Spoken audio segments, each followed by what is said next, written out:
Yeah.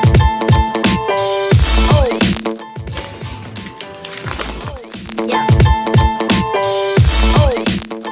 So a quick disclaimer, I'll be only testing few demanding games in each and every single emulator, as I'd like to keep this video as short and informative as possible. All the games which I have chosen will give us a great benchmark of what Redmi K50i is capable in terms of emulation. So guys, let's get started with our today's emulation test on the 6GB 128GB variant of Redmi K50i. So Meditek Dimensity, I'll be testing it out first of all on Citra emulator. So I have installed Citra MMJ, which is an 3DS emulator for Android. Let's just go ahead and click on Pokemon X and let's begin. Then let me just go ahead and enable large layout, and I'll be emulating at 3x resolution, which will be 720p. So starting off with the cutscene of Pokemon X, you can see that the graphical glitches are present, mainly due to Mediatek processor. I guess the GPU has some trouble rendering. As you guys can see, the game has begun and the Fletchinder seems to be glitched out right here. You can see the outline. So 3DS emulation doesn't seem to be very effective or very productive in my opinion for this device. Frame rate wise, it's pretty good. Super Mario 3D Land, let's begin. By the way, don't forget that I am running accurate shader multiplication at accurate level, which consumes a lot of FPS, and still we are averaging about 50 to 60 FPS, which is really decent even though Mediatek are not optimized at all for emulation. I guess it was only issue with Pokemon X for some reason, because I am not seeing any graphical glitches in Super Mario 3D Land. You can see that there is no texture issue and the game appears to be working perfectly fine. Up next is Aether SX2, which is a PS2 emulator for Android devices. We'll be testing of God of War 2 because it is one of the most resource consuming games out there. So I have disabled the frame limit option, which means that we can get up to 60 FPS and 200% speed. Upscale multiplier will keep it at 1.5x, and let's go back. Let's check out God of War 2. Now the main reason why I am using upscale multiplier is because this device is no slouch. It is supposed to be competing with Snapdragon 888 processor, which is really well optimized for emulation.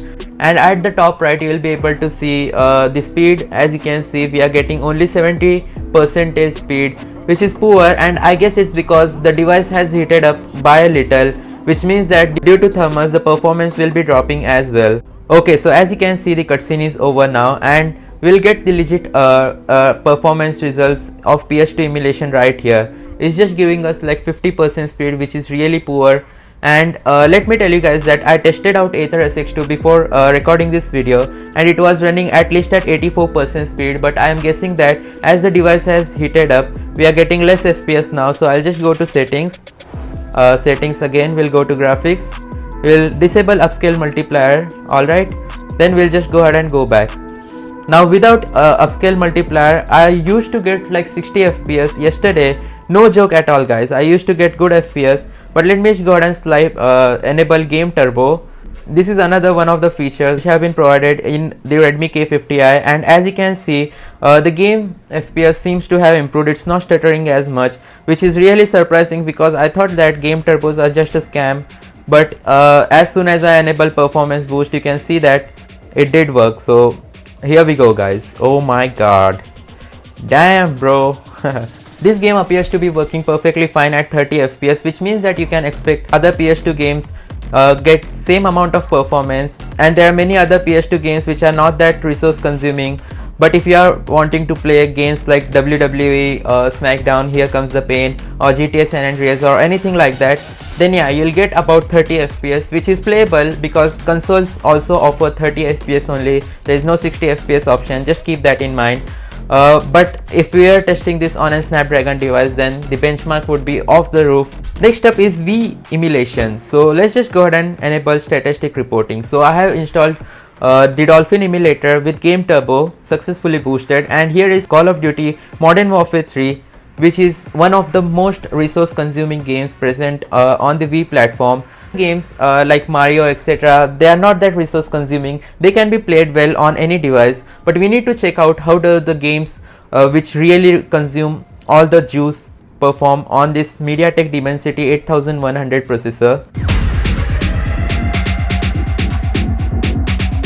So as you can see, the game has started and we are definitely getting better FPS than what we saw with PS2 or Nintendo 3DS. As you can see, we can just move around our aim, then we can just go ahead and fire. Alright, hold Z to aim down your sight. Alright, so here is a sniper. Oh damn bro, so it's very hard to play these games without, oh no bro, I don't want to die, okay. So as I was mentioning, it's very hard to play these games without a gamepad, but this gamepad for some reason doesn't work with Dolphin emulator. I mean, it does work, but not with this game particularly, because all the layout are messed up. Okay, so we'll just go ahead and conclude it right here.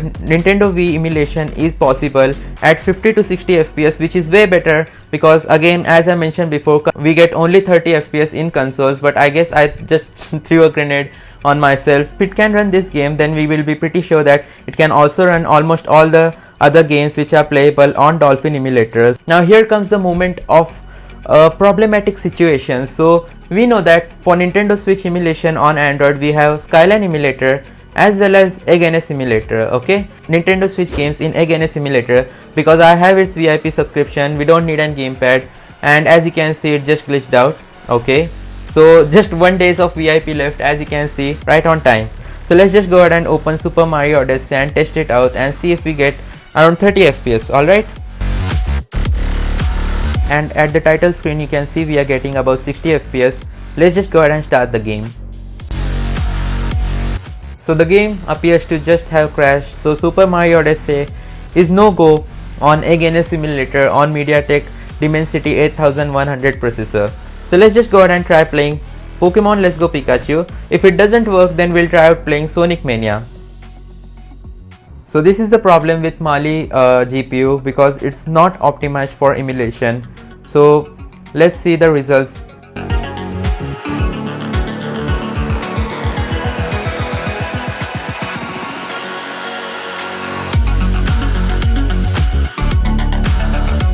Here we go, our journey has just begun. Inside house, as I told you guys before, we are getting around 24 FPS, around 25 FPS as expected.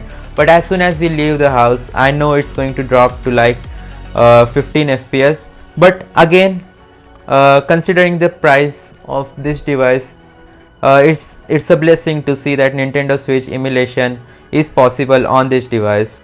This is the moment of truth, guys. If it manages to run it at as I told you guys, as soon as we go to the open world, it dropped to 10 FPS, which is bad, guys, which is truly bad, not playable. With Snapdragon 888, we can expect around 30 FPS outside the house, but lot of crashes though. I'm just surprised that this game even opened, because Mali GPU, as I told you before, not very optimized for emulation. They do have power, but it's not optimized.